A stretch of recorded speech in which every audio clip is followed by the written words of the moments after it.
ಗೃಹ ಸಚಿವರ ಒಂದು ತವರಲ್ಲಿ ದಲಿತರ ಭೂಮಿಯ ಒಂದು ಕಬಳಿಕೆ ಆಗಿದೆ. ಗೃಹ ಸಚಿವ ಪರಮೇಶ್ವರ್ ಒಂದು ಊರಲ್ಲಿ ಆಗಿರುವಂಥ ತುಮಕೂರು ಜಿಲ್ಲೆಯ ಒಂದು ಕೊರಟಗೆರೆಯ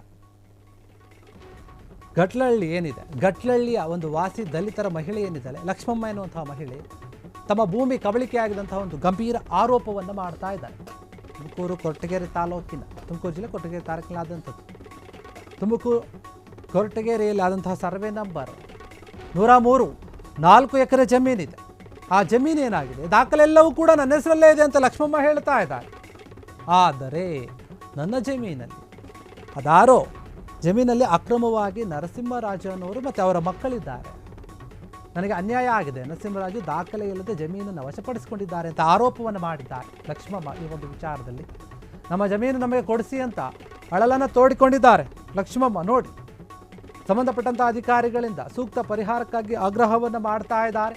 ಗೃಹ ಸಚಿವ ಡಾಕ್ಟರ್ ಜಿ ಪರಮೇಶ್ವರ್ ಅವರ ಒಂದು ತವರು ಜಿಲ್ಲೆಯಲ್ಲಿ ಈ ರೀತಿಯಾಗಿ ಆಗ್ತಾ ಇದೆ. ದಲಿತರ ಭೂಮಿಯ ಒಂದು ಕಬಳಿಕೆ ಆಗಿದೆ ಅನ್ನುವಂಥ ಆರೋಪ ಕೇಳಿ ಬರ್ತಾ ಇದೆ. ತುಮಕೂರು ಜಿಲ್ಲೆ ಕೊರಟಗೆರೆಯ ಗಟ್ಲಹಳ್ಳಿಯ ಒಂದು ನಿವಾಸಿಯಾಗಿರುವಂತಹ ದಲಿತ ಮಹಿಳೆ ಲಕ್ಷ್ಮಮ್ಮಗೆ ಆಗಿರುವಂತಹ ಒಂದು ಅನ್ಯಾಯ ಅಂತ ಹೇಳಲಾಗ್ತಾ ಇದೆ. ತುಮಕೂರಿನ ಕೊರಟಗೆರೆಯ CCN ದುರ್ಗಾ ಯೋಜನೆ ಅಲ್ಲಿ ಆ ವಿಚಾರವಾಗಿ CCN ದುರ್ಗಾ ಹೋಬಳಿಯ ಗಟ್ಲಹಳ್ಳಿ ಅಂತ ಏನು ಹೇಳ್ತೀವಿ, ಅಲ್ಲಿ ದಲಿತರ ಭೂಮಿಯ ಒಂದು ಕಬಳಿಕೆ ಆಗಿದೆ ಅಂತ ಹೇಳ್ತಾ ಇದೆ. ಸರ್ವೆ ನಂಬರ್ 104ರಲ್ಲಿ 4 ಎಕರೆ ಜಮೀನು ಇದೆ. ಆ ಜಮೀನು ಏನಿದೆ ಅದನ್ನು ಅಕ್ರಮವಾಗಿ ನಮ್ಮಿಂದ ವಶಪಡಿಸಿಕೊಂಡಿದ್ದಾರೆ ಅಂತ ಹೇಳಲಾಗ್ತಾ ಇದೆ. ದಾಖಲೆ ಎಲ್ಲವೂ ಕೂಡ ನಮ್ಮ ಹೆಸರಲ್ಲೇ ಇದ್ದರೂ ಕೂಡ ನಮಗೆ ಮೋಸ ಆಗ್ತಾ ಇದೆ, ದೌರ್ಜನ್ಯದಿಂದ ನಮಗೆ ಈ ರೀತಿಯಾಗಿ ಮಾಡಿದ್ದಾರೆ ಅಂತ ಎಲ್ಲ ನಮ್ಮ ಹೆಸರಲ್ಲೇ ಇದ್ದರೂ ಕೂಡ ಜಮೀನಿನಲ್ಲಿ ಅಕ್ರಮವಾಗಿ ನರಸಿಂಹರಾಜು ಮತ್ತು ಮಕ್ಕಳಿದ್ದಾರೆ ಅಂತ ಹೇಳಿ ಆರೋಪವನ್ನು ಮಾಡ್ತಾ ಇದ್ದಾರೆ. ನರಸಿಂಹರಾಜು ದಾಖಲೆ ಇಲ್ಲದೆ ಜಮೀನನ್ನು ವಶಪಡಿಸಿಕೊಂಡಿದ್ದಾರೆ ಅಂತ ಮಹಿಳೆ ಆರೋಪವನ್ನು ಮಾಡ್ತಾ ಇರುವಂಥದ್ದು.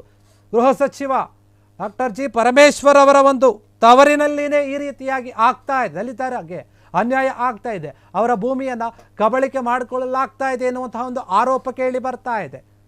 ತುಮಕೂರಿನಲ್ಲಿ ಹೀಗೆ ನಿಜಕ್ಕೂ ಕೂಡ ಆಗ್ತಾ ಇದೆಯಾ ಅನ್ನುವಂತಹ ಮಾತುಗಳು ನಿಜಕ್ಕೂ ಕೂಡ ಆಗ್ತಾ ಇದೆ ಅಂತೆ. ಸರ್ವೆ ನಂಬರ್ 103ರಲ್ಲಿ 4 ಎಕರೆ ಜಮೀನಿದೆ, ಲಕ್ಷ್ಮಮ್ಮ ಎಂಬುವರಿಗೆ ಸೇರಿದ್ದು. ಈಗಲೂ ಕೂಡ ನಾವು ಹೋಗಿ ಚೆಕ್ ಮಾಡಿದ್ರೆ ನಮ್ಮ ಹೆಸರಲ್ಲೇ ಇದೆ, ನಮ್ಮ ಹೆಸರಲ್ಲೇ ಬರುತ್ತೆ ಅಂತ ಲಕ್ಷ್ಮಮ್ಮ ಹೇಳ್ಕೊಳ್ತಾ ಇದ್ದಾರೆ. ಆದರೆ ನರಸಿಂಹರಾಜು ಏನಿದ್ದಾರೆ ಅವರು ಸುಳ್ಳು ದಾಖಲೆಗಳನ್ನು ಸೃಷ್ಟಿ ಮಾಡಿ ಅವರ ಹತ್ರ ದಾಖಲೆಯೇ ಇಲ್ಲದೆ ನಮ್ಮ ಭೂಮಿಯನ್ನು ವಶಪಡಿಸಿಕೊಂಡಿದ್ದಾರೆ ಅಕ್ರಮವಾಗಿ. ಸಂಬಂಧಪಟ್ಟಂತಹ ಅಧಿಕಾರಿಗಳು ಸೂಕ್ತ ಪರಿಹಾರವನ್ನು ಕೊಡಿ, ನಮಗೆ ಆಗ್ರಹವನ್ನು ಮಾಡಿ ನಮ್ಮ ಜಮೀನನ್ನು ನಮಗೆ ಕೊಡಿಸಿ ಅಂತ ಕೇಳ್ಕೊಳ್ತಾ ಇದ್ದಾರೆ. ಈ ಒಂದು ವಿಚಾರವಾಗಿ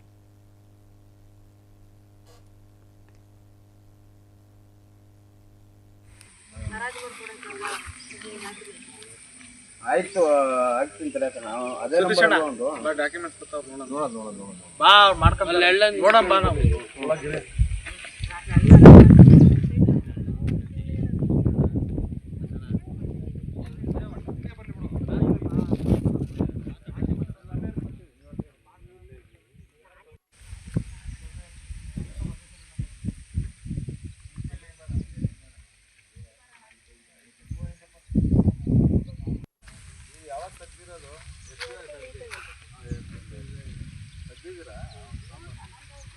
ಲಕ್ಷ್ಮೀದೇವಮ್ಮ, ನಮ್ಮ ಅತ್ತೆ ಹೆಸರು ಲಕ್ಷ್ಮಮ್ಮ. ನಾವು ಕೂಲಿದಾರರು. ಇವತ್ತು ನಾವು ಇಲ್ಲಿಗೆ ಬಂದರೆ ಗಲಾಟೆ ಮಾಡ್ತಾರೆ. ನಮ್ಮೂರು ಬರ್ಕ, ಗಟ್ಲಹಳ್ಳಿ ಸರ್ವೆ ನಂಬರ್ 103. ಇಲ್ಲಿಗೆ ಬಂದಿದ್ದೀವಿ ಅಂದರೆ ನಮ್ಮದು ಜಮೀನು, ನೀವು ಯಾಕೆ ಬರ್ತೀರಾ ನಾವು ಬೇರೆ ಕಡೆಯಿಂದ ಕೊಂಡಿದ್ದೀವಿ ಹಂಗೆ ಹಿಂಗೆ ಅಂತೇಳಿ ದೌರ್ಜನ್ಯ ಮಾಡ್ತಾರೆ. ಅದಕ್ಕೋಸ್ಕರವಾಗಿ ನಾವು ಎಲ್ಲೂ ಬರೋಕ್ಕಾಗ್ತಾಯಿಲ್ಲ. ನಾವು ಅಮಾಯಕರು, ನಾನು ಓದಿಲ್ಲ ಬರೆದಿಲ್ಲ, ನನ್ನ ಮಗನೂ ಓದಿಲ್ಲ ಬರೆದಿಲ್ಲ. ಅದಕ್ಕೆ ನಮ್ಮನ್ನು ದೌರ್ಜನ್ಯ ಮಾಡಿ ಇಲ್ಲೆಲ್ಲೂ ಬಿಟ್ಕೊತಾ ಇಲ್ಲ. ನಾವು ಸ್ಟೇಷನ್ಗೆಲ್ಲ ಕಂಪ್ಲೇಂಟ್ ಕೊಟ್ಟಿದ್ವಿ. ಕಂಪ್ಲೇಂಟ್ ಕೊಟ್ಟರು ಅಲ್ಲಿ ನಮಗೇನು ನ್ಯಾಯ ದೊರೀಲಿಲ್ಲ. ಆಲೇ ಒಂದು 6 ವರ್ಷ 7 ವರ್ಷದಿಂದ ಕಂಪ್ಲೇಂಟ್ ಕೊಟ್ಟಿದ್ವಿ. ನಮ್ಮ ಯಜಮಾನ್ರಿಗೆ ಹುಷಾರಿಲ್ದಂಗೆ ಆಯಿತು. ಹುಷಾರಿಲ್ದಂಗೆ ಅದಕ್ಕೆ ನಾವೇನು ಮಾಡಿದ್ವಿ, ಅವತ್ತಿನಿಂದ ಸ್ವಲ್ಪ ಸುಮ್ಮನಾದ್ವಿ. ನಮಗೆ ಬೆಂಬಲ ಇಲ್ಲ, ನಮ್ಗೆ ಅಣ್ಣ ತಮ್ಮದಿರು ಯಾರೂ ಸಪೋರ್ಟಿಗೆ ಬರೋಲ್ಲ ಅನ್ನೋ ಒಂದು ಉದ್ದೇಶಕ್ಕೋಸ್ಕರವಾಗಿ ನಾವು ಇಲ್ಲಿನವರೆಗೂ ಬಿಟ್ಟಿದ್ವಿ. ಇವಾಗ ನೀವೆಲ್ಲ ದಲಿತರು ನಮಗೊಂದು ನ್ಯಾಯ ದೊರಕಿಸ್ಕೊಟ್ಟು ಈ ಜಮೀನು ನಮಗೆ ಬಿಡಿಸ್ಕೊಡ್ಬೇಕು ಅಂತ ನಾವು ಕೇಳ್ಕೊತಾ ಇದ್ದೀವಿ. ಎಷ್ಟು ಎಕರೆ ಆಯಿತು? 4 ಎಕರೆ ಐತೆ. ಒತ್ತುವರಿ ಎಲ್ಲ ಸೇರಿ 4 ಎಕರೆ ಬರ್ತೈತಿ. ಯಾರು ಬಿಟ್ಕೊಡ್ತಿಲ್ಲ? ಕೃಷ್ಣಪ್ಪ ಚನ್ವೀರಯ್ಯ. ಯಾಕೆ ಬಿಟ್ಕೊಡ್ತಿಲ್ಲ? ಅವ್ರು ಯಾಕೆ ಬಿಟ್ಕೊಡ್ತಿಲ್ಲ ಅಂದ್ರೆ ನಮ್ಮದು ನಾವು ಕೊಂಡಿದ್ದೀವಿ ಹಂಗೆ ಹಿಂಗೆ, ಮಲ್ಲಯ್ಯನ ಕಡೆಯಿಂದ ಕೊಂಡಿದ್ದೀವಿ, ಇವನು ಕೆಂಪಯ್ಯನ ಕಡೆಯಿಂದ ಕೊಂಡಿದ್ದೀವಿ ಅಂತ ಹೇಳ್ತಾರೆ. ಅವ್ರಿಗೆ ದರ್ಖಾಸ್ತು ಜಮೀನು ಅದಕ್ಕೇ ಮಲ್ಲಯ್ಯ ಕೆಂಪಯ್ಯಂಗೇನು ಪಾಣಿ ಗೊತ್ತಿಲ್ಲ. ಅದಕ್ಕೆ ನಾವು ಹಂಗಂತ ಕೇಳಿದ್ವಿ, ಅವ್ರಿಗೇನು ಅಧಿಕಾರ ನಮ್ಮ ಜಮೀನು ಮಾರೋಕ್ಕೆ ಅಂತ. ನಾವು ಅವತ್ತು ಕೊಂಡಿದ್ದೀವಿ ಕಣಮ್ಮ, ನಿನ್ನೇನು ನಾವು ಕೊಂಡಿಲ್ಲ ಅಂತ ಹೇಳಿ ನಮ್ಮನ್ನು ಬೆದರಿಕೆ ಹಾಕ್ತಾವ್ರೆ.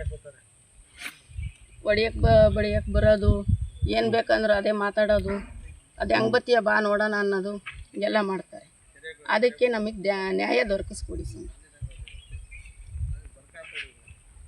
ಇವತ್ತಿಗಿಂತ ನಾವೇ ಉಳುಮೆ ಮಾಡ್ತಿದ್ವಿ, ನಮ್ಮ ಅಜ್ಜರು ಎಲ್ಲ ಉಳುಮೆ ಮಾಡ್ತಿದ್ರು. ಇವರು ತಿಂದು ಇವಾಗ ಹೊಸ್ದಾಗಿ ಬಂದ್ಬಿಟ್ಟು ಇವರು ಎಲ್ಲ ಇದು ನಮಗೆ ಬರಬೇಕು ನಾವು ಅಂತ ಹೇಳಿ ಇದು ಮಾಡ್ಕೊಂಡು ನಮಗೆ ತುಂಬ ಕಿರಿಕ್ ಮಾಡಿಬಿಟ್ಟು ಎಲ್ಲ ಇವ್ರು ಜಮೀನು ಬಿಡಿಸ್ಕೊಂಡು ಒಂದು 10 ವರ್ಷದಿಂದ ಇವರು ಮಾಡ್ತಾವ್ರೆ. ಯಾವ survey number? Gatlalli survey number. ಎಷ್ಟು ಸರ್ವೆ ನಂಬರು? 103. ಈಗ ತೊಂದರೆ ಕೊಡ್ತಿರೋದು ಯಾರು?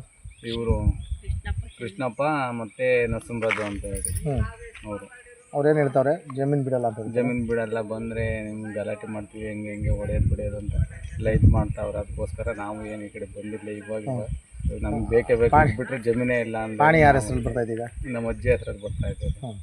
ಅದಕ್ಕೋಸ್ಕರ ನಾವು ಅವ್ರ ಪಾಣಿ ಐತಾ ಕೃಷ್ಣಪ್ಪದ್ದು? ಇಲ್ಲ, ಅವ್ರಿಗೆ ಬರ್ತಾ ಇಲ್ಲ ಅದು ಪಾಣಿ. ನೀವು ಯಾರು ತಹಸೀಲ್ದಾರ್ಗೆ ಕಂಪ್ಲೇಂಟ್ ಮಾಡಿಲ್ಲ? ಕಂಪ್ಲೇಂಟ್ ಕೊಟ್ಟಿದ್ದು, ಕೇಸ್ ಹಾಕಿದ್ದು ಎಲ್ಲ ಆಯಿತು. ಕೋರ್ಟಲ್ಲಿ ಕೂಡ ನಮ್ಮಂತನೇ ಆಗೈತೆ.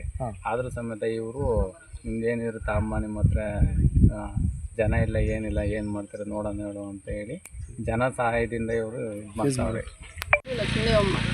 ಕ್ಷಣ ಕ್ಷಣದ ಸುದ್ದಿಗಳಿಗಾಗಿ ಫ್ರೀಡಂ ಟಿವಿ ಸಬ್ಸ್ಕ್ರೈಬ್ ಮಾಡಿ, ಲೈಕ್ ಮಾಡಿ ಹಾಗೂ ಫಾಲೋ ಮಾಡಿ. ಹೊಸ ಸುದ್ದಿಗಳ ನೋಟಿಫಿಕೇಶನ್ಗಾಗಿ ಬೆಲ್ ಐಕಾನ್ ಮೇಲೆ ಕ್ಲಿಕ್ ಮಾಡಿ.